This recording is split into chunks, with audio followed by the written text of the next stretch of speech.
Você tá melhor? Eu tô. Quem não tá muito bem é Kari, né? Tá um pouco doente. Enfim. Tá, mas ainda não saiu o resultado, né, do exame. É, né? Ela disse que tinha feito um exame lá, mas esse exame tinha dado negativo, mas mesmo assim ela tava sentindo dores e etc, né? Sabe como é, né? É, né? Pode dar falso negativo mesmo. Pois é, tem esse problema dos exames aqui que eu vi alguns especialistas falarem que os exames mesmo os laboratoriais eles não são os exames 100% assertivos nesse sentido aí. Mas enfim, espero que ela melhore.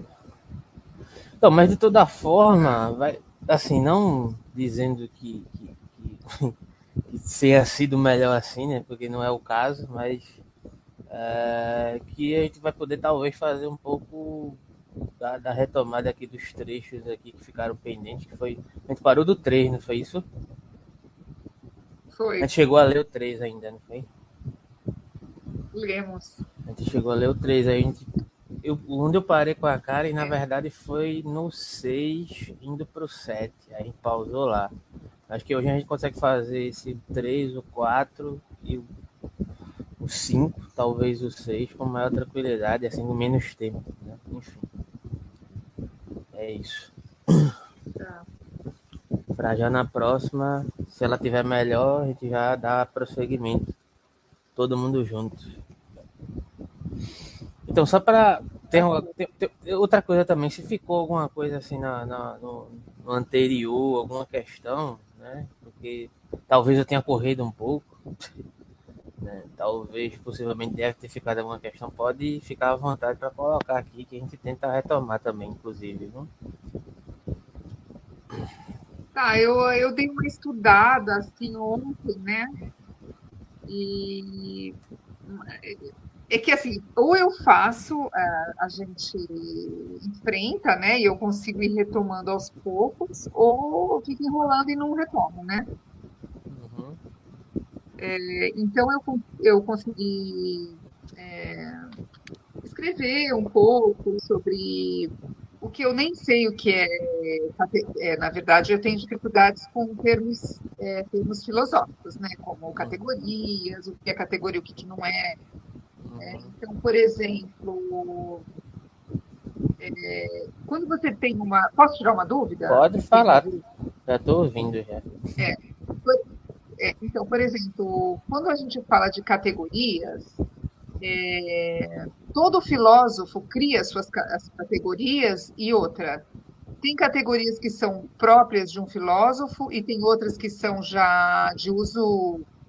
Porque às vezes eu pego uma categoria e ele vai falar, segundo essa categoria, neste filósofo tem essa. Essa conotação que ele dá naquele determinado é, momento. isso, isso complica, né?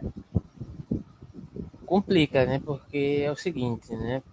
Primeiro ponto, essa questão de categorias, dentro da filosofia de um modo tradicional, realmente os filósofos predominantemente trabalham com conceitos que denotam essa noção de categoria, que são o que, basicamente?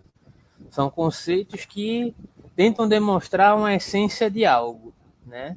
Ou representar uma Uhum. essência de algo, ou como aquele determinado filósofo entende a relação daquela construção conceitual com uma possibilidade da essência. Aqui o caso de Nietzsche ele está contestando justamente isso, né? Digamos assim, essa essencialização dos conceitos. Né? E aí, quando ele coloca alguns filósofos, como Kant, lógico que ele sempre vai estar fazendo, digamos, ele não vai pegar a obra de Kant e vai fazer um debruçar sobre a obra de Kant ponto a ponto, porque nem é o objetivo dele fazer isso, né?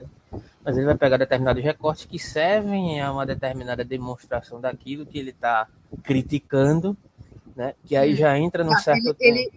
Pode falar. certo, a crítica é nessa essencialização, porque a categoria é uma construção, Basicamente né? é o que Nietzsche fala, né? Nietzsche é o que Nietzsche Ah, coloca. sim, sim. Porque, por exemplo, o ideal ascético, o homem, o último homem, essas coisas assim que ele usa e que fica, isso não são categorias. Na Ou... verdade, fazem parte do aporte crítico a isso que você está chamando de categorias. São colocações, são construções. Por exemplo, quando ele fala ali do. Me esqueci agora, o homem soberano, né? Acho que a gente falou isso, não foi no último encontro, sobre esse homem soberano. Ele está falando desse aporte à razão, que foram construídos a partir dessas determinadas bases de categorias específicas, né?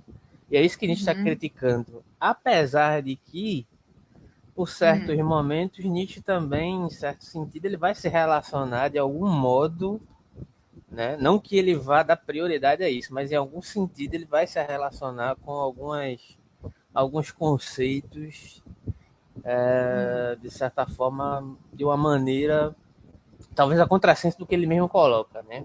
Mas isso não quer Sim. dizer que ele dê prioridade a essa reverberação, digamos assim, dos conceitos que exprimem uma verdade mesma. Por exemplo, quando Kant fala do aparato cognitivo, digamos assim, o aparato cognitivo é a condição que nós temos de conhecer as coisas. Existem certas Uhum, categorias nesse aparato cognitivo que são indissociáveis, né, da nossa experiência do conhecimento. Então, para Kant, não são nem categorias no sentido de é um nome que eu dei a, mas são categorias a priori, né? Categorias a priori que uhum, são, digamos assim, inatas, são inatas à condição humana.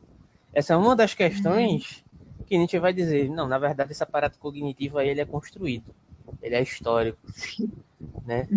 Entende? Uhum, Então uhum, passa mais ou menos por aí. Nietzsche está indo de encontro a isso, por vezes ele se trai, o que é normal. Ele também não quer ser um filósofo coeso nesse sentido. Ele se propõe a ser contraditório, de explicitar as próprias limitações, né? uhum. Mas ele está criticando justamente esse processo aí no qual você chamou de categorias, que é uma coisa da tradição da filosofia, né? Quando a gente vai estudar filosofia, Aristóteles, Kant, Hegel, até mesmo Marx, a gente vai lidar com essas supostas categorias. Lógico que Marx vai tratar isso de outra forma, não como categorias, como outra questão, mas enfim, está influenciado de certa forma, né? Digamos assim. Uhum. Entende? Certo. Uhum. A dúvida era essa? Ou É, tem mais alguma questão que queira colocar sobre isso? peraí, deixa eu ver aqui. Deixa eu ver. Ah, outra coisa aqui que eu li, peraí, era uma desconfiança, peraí, tudo, afirmação perfeita. É, a questão que ele fala do sujeito, Uhum. que não é o sujeito que está por trás da ação. É, isso é interessante, né? Eu acho que eu dei uma corridinha exatamente aí no último encontro. Talvez eu tenha atropelado alguma coisa, mas pode falar. Então, ele fala dessas forças, né? Dessas forças que elas, eu não lembro no texto, mas é o que ficou na minha cabeça, assim, é que dá a impressão que as forças elas são mais, elas estão, não é que elas sejam as causadoras das ações, não sei, mas é como se tudo, não só na gente, no sujeito, como no mundo, existe essa força de que ele fala que é a geradora da ação, mais do que um sujeito que pense, Que possa deliberar. exato, é como se fosse mais forte, vai. Como que a gente o que está mais certo? Viver de acordo com essas forças, vamos dizer, não sei se são instintivas ou Isso é constitutivas, muito boa essa questão. ou, ou porque realmente eu penso que a gente está. E agora muito rápido, né? Porque eu tive filhos e eu vi que isso. Meus filhos vivem descolados assim de uma vida animal. Não que eu goste, não estou falando assim, viver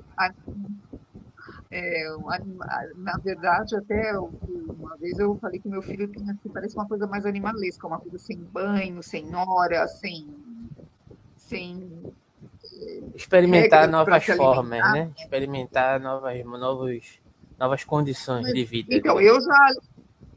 eu já alio isso mais à preguiça mesmo, né?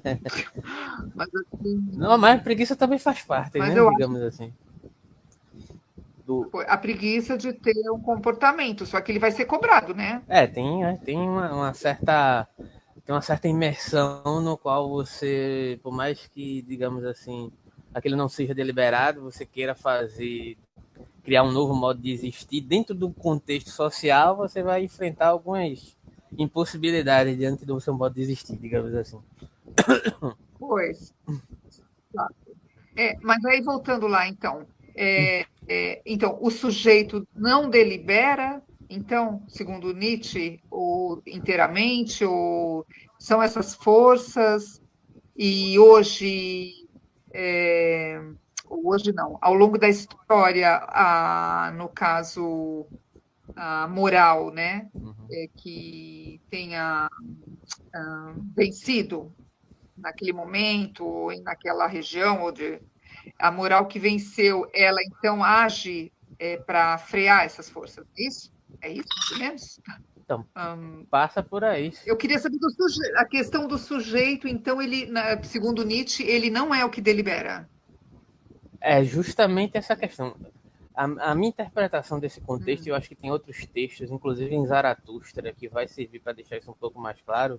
Eu acho que falar de Zaratustra assim solto, hum, né? Mas é um pouco complicado porque não é um livro tão fácil que você tem que ter uma certa base de Nietzsche para chegar lá e fazer essa ligação. Mas enfim, tem alguns hum, trechos lá que ele vai relacionar com algumas, digamos assim, vou chamar de postulados aqui, algumas questões pontuais que ele coloca em determinado momento. Um ponto é justamente esse sujeito da ação.